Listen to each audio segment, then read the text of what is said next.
자, 이번에 좀 도전적인 댓글입니다. 네. 좀 감수하시고 한번 들어보세요.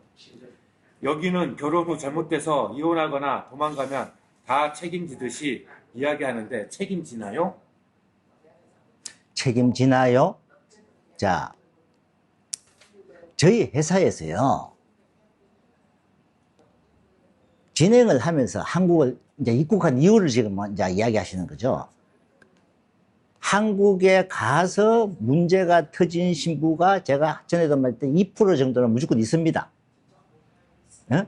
근데 그 2% 신랑들이 저한테 어떤 한마디를 못해요. 왜 못하느냐? 여기서 제가 파혼하라고 권했던 신부들이고, 파혼하라고 권하고, 그 다음에 신랑도 파혼한다 했다가 안 한다 했다가 결국은 한국으로 데리고 가겠습니다. 모든 걸 감수하겠습니다. 자기가 책임지겠습니다 하면서 한국으로 간 신부들이 한국 가서 문제가 생겨서 도망을 간 사람도 한 명 있고 거기서 이혼하고 이렇게 됐던 거예요. 응?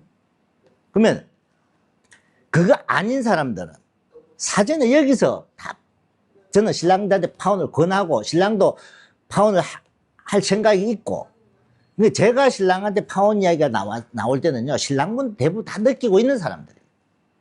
그리고 신랑이 먼저 저한테 이야기할 경우도 있고, 신랑이 먼저 이야기할 경우 나도 그렇게 생각합니다.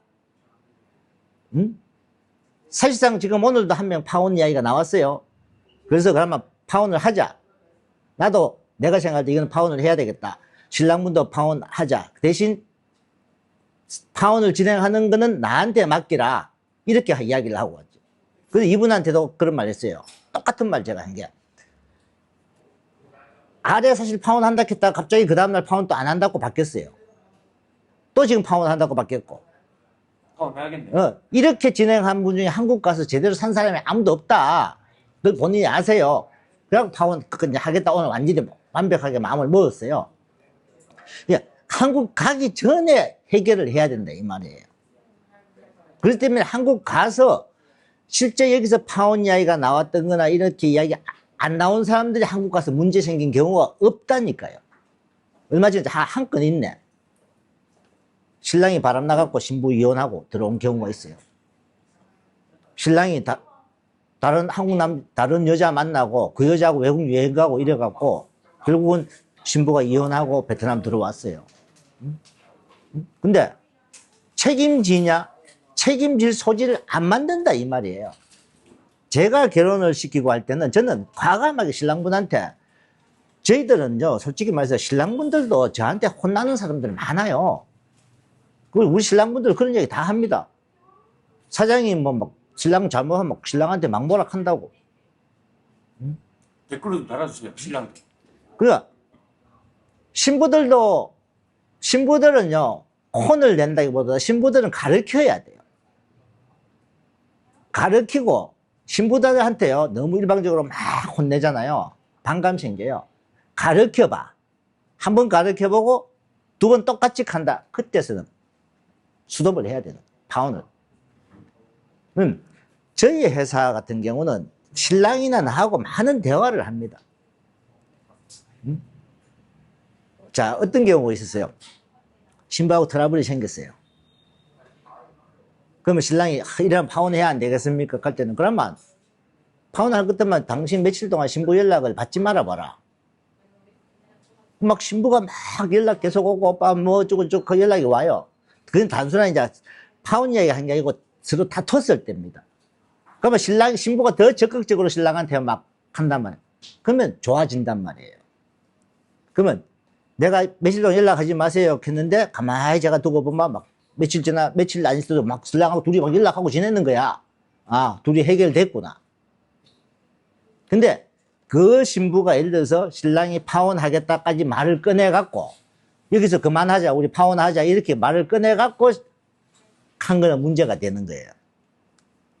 사장님은 그런 문제되는 여성들은 사전에 잘라야 된다. 사전에 자르기 때문에 그런 문제가 안 생긴 사람이 한국 가서 문제가 생기는 경우가 거의 없답니다. 그럼 대부분의 신랑들이 파혼 시점에 고민하는 게 위자료나 위약금 문제를. 저희 회사는 위약금 위자료 없잖아요. 아예. 그러니까 다른 업체에서. 다른 데는 있죠. 있는데 그 신랑분들이 왜 없어요? 우리는 처음부터 한국 혼인신고하기 전까지는 무조건 연애기간이라.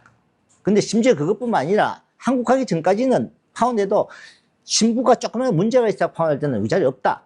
뭐 회사 위약금 없고, 단 요때 이혼하면 재결혼 비용은 요거 얼마 들어가고, 요때 이혼하면 재결혼 비용 얼마 되고, 이제 진행 과정에 따라 다를 거 아닙니까? 요때 이혼, 그것만 처음부터 제가 상담할 때 다 설명해 줍니다.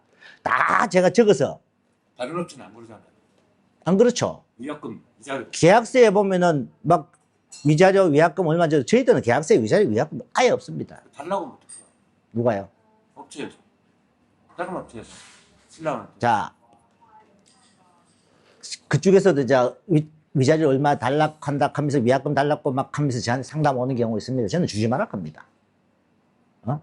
왜? 회사에서는요, 위약금을 요구할 권리가 없어요. 위약이 없는데요. 신랑이 뭘 계약을 위반했습니까? 신랑은 이 결혼을 끝까지 진행을 해서 중간에 수습을 할 권리가 있어요. 우리나라 공정거래 표준 약관에 있어요. 신랑이 수습을 하잖아요. 그러면 이 계약은 종료가 끝이 나는 거예요. 그러면 위자료, 신부 쪽의 위자료, 그거는 신부가 청구할 권리가 있지 회사가 청구할 권리가 없어요. 응? 근데 신부가 문제가 있어서 잘못돼가지고 신부가 문제라고 하는데 무슨 신부가 청구합니까? 심지어 자, 저는 분명히 여기서 말합니다. 위약금, 위자료 이야기하는 거는 업체가 돈 받아 묻기 위한 핑계다. 자, 실질적으로요, 신부가 문제가 없이도 그 해결하는 금액은요, 소금액이에요. 뭐 한 2, 300만 원 주면 끝나. 예를 들어 신부가 아무 문제 없이 신랑이 일방적으로 파혼할 때도. 근데 그걸 뭐 위약금 8,000불, 10,000불 막 적어 나오면 그 10,000불 하면 얼마예요? 돈이 지금 1,450, 1,500만 원 돈 아닙니까? 그 신부 집에 뭐 한 200, 300 주고 회사가 먹는 거죠. 뭐예요? 저희도 지금까지요, 신랑들이 일방적으로 파혼한 경우도 있단 말이에요. 그 신랑이 스스로 미안한 만큼 본인이 주면 됩니다 하거든요. 그러면 대부분요, 또 신랑이 저한테 묻습니다. 사장님, 그럼 제가 얼마쯤 주면 되겠습니까? 뭐, 그럼 한 200 주세요. 300 주세요. 그 선이에요. 그러면 우리는 제가 받느냐? 아니에요. 신부한테 용돈 주는 그쪽 계좌에 넣어주라 합니다. 신부한테 용돈 주는 계좌, 그럼 신부고 그거 찾아라 그래요. 그래서 끝을 낸단 말이에요. 근데 신부가 자꾸 싸워서 파혼하거나, 신부가 성격이 있어서 문제가 있어서 파혼하다, 신부의 어떤 문제로 파혼하잖아요. 저는 위자료 10원 하나 없답니다. 제가 상담하는 신랑들한테 제일 먼저 말해주는 게 이거예요. 가만, 이걸 나중에 여기서 성혼하면 성혼 약정서에도 딱 들어가 있어요. 신부의 문제로는 위자료 없다. 그리고 그 신부가 문제가 아닐 시에는 위자료 얼마? 3,000달러 이내로 신랑 마음대로 주라.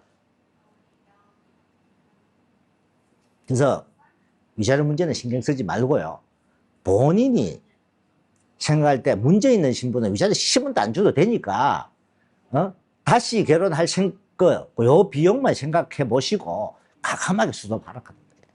그래서 그게 돈이 아까워서 그 신부 데리고 가서 나중에 한국 와서 문제가 뻥 터진다, 5년 동안 결혼 못한다. 자, 그리고 가끔 한 가지 5년 제한에 대해서 오해하시는 분들이 있어요. 신부가 입국한 날로부터 5년입니다. 이혼한 날로부터 5년이 아니고, 그 입국한 날로부터 5년이니까 5년 동안 결혼 못한다. 요 제한에 걸려버린다고요. 응? 그래서 이 제한에 안 걸리고 그때 되면 더 후회를 해요. 그러면은 여기서 한국 들어가기 전에, 심지어 저하고 상담했던 분들요, 신부 비자 신청해놓고 저하고 상담해서 파혼하고 이혼하는 분들도 있어요. 그분들은 진짜 저는 잘했다고 판단합니다. 지금은 그대로 진행하는 분도 있겠지만은 중간에 수습하는 분도 더 많아요. 그 일부 분들이 그대로 계속 진행해하고 문제가 생기는 거니까, 그분들 중에서도 본인 피해 안 입으려고 그러면은 과감하게 수습하고 다시 새로 진행하십시오. 그게 정답입니다.